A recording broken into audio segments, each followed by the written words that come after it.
Et salut tout le monde, TNT, j'espère que vous allez bien car aujourd'hui, comme vous pouvez le voir juste ici, on va parler d'un clavier mécanique à 60% avec des switches hot swap. Je vais vous expliquer ce que c'est après pour ceux qui ne le savent pas, pour moins de 40 €. Oui, c'est possible et à l'heure actuelle, c'est possible grâce au site BZ Future. BZ Future est le partenaire de cette vidéo et c'est aussi grâce à eux que je peux vous présenter en fait ce type de clavier. C'est un clavier que justement moi je cherchais justement en fait avoir un clavier en 60% uniquement dédié pour mon PC de jeu parce que j'ai pas besoin d'avoir un clavier 100% et c'est vrai que du coup je voulais pas non plus dépenser à des sommes folles. Quand ils m'ont proposé de pouvoir tester un produit de leur site, n'importe lequel, j'ai un petit peu regardé comme d'habitude, je connais déjà un petit peu leurs produits, j'ai vu qu'ils avaient cette nouveauté en fait de sortie et je me suis dit pourquoi pas. Et avant de commencer par la présentation de ce clavier, je vais tout simplement vous parler de BZ Future, donc partenaire de cette vidéo. Sur BZ Future, vous allez pouvoir retrouver pas mal de périphériques, que ce soit clavier, souris, casque, chaise, bureau, gaming, bref, tout ce qui va en fait autour des périphériques gamer. Cependant, et ça c'est la petite particularité, c'est qu'on ne retrouve pas des marques européennes. Vous allez retrouver des marques comme la Iozu, du Daru, du Edifier, du Motospeed, pas mal de marques qui sont réputées en Asie, qui sont très peu connues en fait finalement sur la partie européenne. Là d'ailleurs, comme vous pouvez le voir avec ce clavier et comme je vais vous le montrer en fait dans cette vidéo, on se retrouve avec des produits qui sont de qualité et qui en termes de rapport qualité-prix sont presque imbattables. À l'heure actuelle, BZ Future est le premier importateur de ce type de marque là. Bref, je vais vous le montrer directement sur le site. Comme vous pouvez le voir, on a énormément de choses, on a beaucoup de produits,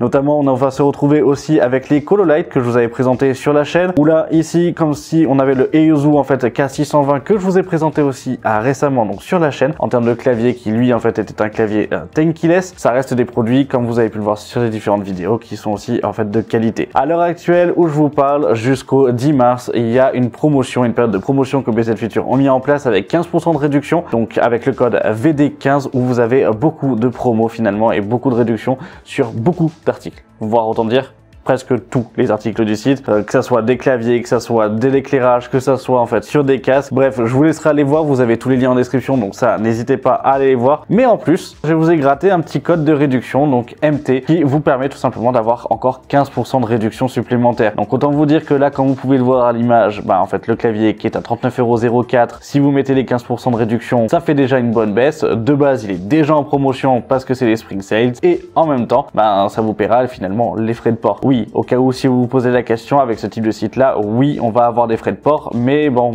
eux ils ont trouvé la petite parade que beaucoup retrouverez aussi, c'est qu'au-delà de 100 € en fait d'achat, les frais de port sont gratuits. N'hésitez pas à ce moment là, je vous laisse tous les liens en fait en description et puis nous on va directement attaquer par la présentation de ce clavier. Il s'agit donc du Z11 RGB Mechanical Keyboard, donc qui est un clavier du coup en fait de la marque Iozu, et c'est un clavier qu'on retrouve pas réellement en fait sur les plateformes de vente françaises. On va beaucoup plus le retrouver par exemple sur d'autres sites très connus en fait chinois, donc notamment en fait AliExpress, mais sur BZ Future en fait vous êtes livré en France, vous pouvez être livré en moins de 48 heures, donc ça c'est quand même cool franchement. Après ça dépend bien évidemment des dépôts et il faudra à chaque fois le sélectionner, mais je me suis dit que pour 40 € même attendre 2 semaines pour pouvoir avoir un clavier, au vu de ces qualités là, franchement ça vaut le coup. Bref, assez parlé, on va directement passer à l'unboxing et la présentation de ce dernier. Donc au niveau de la partie réception, moi je l'ai reçu avec un colis qui était quand même assez en bon état, il y avait juste une protection de bulle et après un film noir en fait par dessus. Au niveau donc du packaging, qu'est-ce qu'on va pouvoir retrouver à l'intérieur? On a quelque chose d'assez sobre. De toute façon, faut quand même se le dire, on est sur un clavier qui coûte 40 €, donc on va pas s'attendre à avoir vraiment un packaging ultra classe, j'allais dire à la Corsair ou autre. Voilà, faut remettre aussi les choses dans leur contexte, on a que 40 € en fait entre les mains. Hop, on va ouvrir ici, et là on se retrouve avec les différents accessoires. On n'a plus rien dans la boîte, je la mets de côté. Au niveau des accessoires, on va retrouver une barre d'espace en plus, donc orange. Ici, on va retrouver un câble USB vers USB type C avec un angle. Donc ça va être cool parce que vous allez voir pourquoi en fait le clavier se branche pas sur le dessus, mais sur le latéral. Ce qui fait qu'on est quand même beaucoup moins gêné en fait par la partie câblage. Je trouve que ça c'est une feature que beaucoup de marques devraient en fait maintenant intégrer, avoir un câble, j'allais dire, sur le latéral. Alors après, est-ce que c'est latéral droit, est-ce que c'est latéral gauche? Ça c'est encore un grand débat. Après on n'est pas sur un câble tressé, on est sur un câble classique basique. Bon, la tête USB fait un petit peu, j'allais dire cheap en fait en soi, mais ça reste ok. Et puis bon, ça reste un câble standard, on n'est pas sur un câble propriétaire. En termes de dimension, qu'est-ce que ça nous donne en fait réellement dedans? On a à peu près du coup 80 cm à 1 mètre en termes termes de câblage. Donc pourquoi pas, franchement ça pourra s'adapter en fait sur n'importe quel bureau à l'heure actuelle. Donc on a deux switches RAID qui nous sont directement fournis. On a la petite pince pour pouvoir enlever les switches directement donc du clavier, la petite pince pour pouvoir enlever les keycaps et un keycaps en plus donc de la touche Escape qui lui est en orange aussi. On passe au sujet principal. Je vais bien évidemment parler de la notice, donc une petite notice qui est fournie. En termes de langue, bah, du coup vous l'avez en fait en anglais à l'intérieur. Bon, on n'aura pas le français, mais bon, ça reste du coup quand même assez normal vis-à-vis de la provenance. Et maintenant, on a le petit clavier en 60%. Franchement, il est beau, il est vraiment bien fait. C'est quand même assez impressionnant et certains vont peut-être me dire en fait bah non, c'est quand même bizarre, mais on se retrouve avec une coque qui est en métal. On n'est pas en fait sur une coque plastique. On a vraiment en fait un dessus ici qui est en métal, le dessous en fait avec vraiment un plastique bien robuste. Ici, comme vous pouvez le voir, en fait on a le latéral avec donc la prise USB Type C qui sera sur le latéral gauche. Sur ce clavier, on est sur donc un layout qui lui est en QWERTY. Pourquoi j'ai pas choisi un AZERTY? Il est quand même aussi disponible en AZERTY sur celui-ci, donc faites attention, ne choisissez pas le QWERTY si vous n'aimez pas. Moi simplement que j'en ai pas le besoin de passer en fait en AZERTY et qu'en vrai pour la partie jeu ça me dérangeait pas et que dans cette coloris là il était plus disponible en AZERTY au moment où je l'ai du coup en fait demandé à la marque. Après ça me dérangeait pas et franchement bon c'est pas le premier clavier que j'ai en QWERTY, ça y a pas de souci. Mais franchement il est sympa. Moi rien que là déjà en fait au niveau du visuel c'est quand même assez cool. On va avoir toutes les parties en fait touches macro et tous les petits raccourcis qui sont là pour toute la partie RGB etc, parce que du coup tout était contrôlable en fait d'un point de vue RGB, donc ça c'est quand même cool. Et donc là, je vais vous parler du hot swap. À quoi ça consiste? Et bien en soi, une fois qu'on a enlevé le keycaps, comme là vous avez pu le voir, en fait, on va tout simplement enlever le switch. Le switch, s'il vient à être cassé, s'il vient en fait aussi à être défectueux, ben on peut tout simplement le changer. Ce qui fait qu'on n'a pas une touche, j'allais dire, morte sur son clavier et qu'on peut tout simplement en fait le changer juste en utilisant ce petit outil. Donc on vient le placer sur le latéral, on vient tirer un petit peu fort et on a le switch directement en main. On peut le reposer juste à côté. Pour pouvoir placer le nouveau, on vient simplement le prendre à la main, le disposer dans le bon sens directement. Hop, on vient le remettre à sa place à l'intérieur. Et après, on vient tout simplement rappuyer dessus. Voilà. Et donc là, on a le switch qui est tout simplement réinstallé. Et il est prêt à fonctionner. Donc après, on va remettre notre petit keycaps en fait de base à l'intérieur. Hop, comme ceci. Et c'est fini. Et là, on a la touche directement qui est elle installée et qui est propre et qui est partie pour durer. Un autre avantage de ce clavier, c'est que le fait d'avoir choisi des matériaux en fait assez lourds physiquement, vous permet en plus d'avoir les patins antidérapants de ne pas avoir votre clavier qui bouge comme ça en fait de partout sur votre bureau. Là, je le prends, je viens le poser en fait sur le côté. Voilà, je pousse en fait dessus, il bouge pas non plus pendant 45 ans, on va pas en fait aller à 10 km. Ce qui permet finalement quand on veut taper, hop, de pouvoir taper sans aucun problème, sans avoir le clavier qui bouge de tous les sens ou quand on joue, d'être franchement à l'aise dessus. Au niveau du bruit, pour pouvoir en faire un test rapidement, je vais vous le faire écouter en fait en posant mon micro juste à côté. Cependant, je trouve que c'est pas réellement représentatif du bruit que vous allez avoir, simplement parce que le bruit est en fonction aussi de la compression de la vidéo, puis de la compression YouTube, puis aussi du casque ou des enceintes que vous utilisez. Il y a quand même, bref, pas mal de facteurs. Et pour en avoir testé, pour avoir vu pas mal de reviews sur d'autres claviers où j'écoutais les bruits, que ça me plaisait et qu'au final, ouais, c'était pas ça. Voilà, il faut prendre en fait en compte que vous avez aussi une certaine petite marge d'erreur vis-à-vis de la partie bruit. Bref, je vous fais écouter tout ça.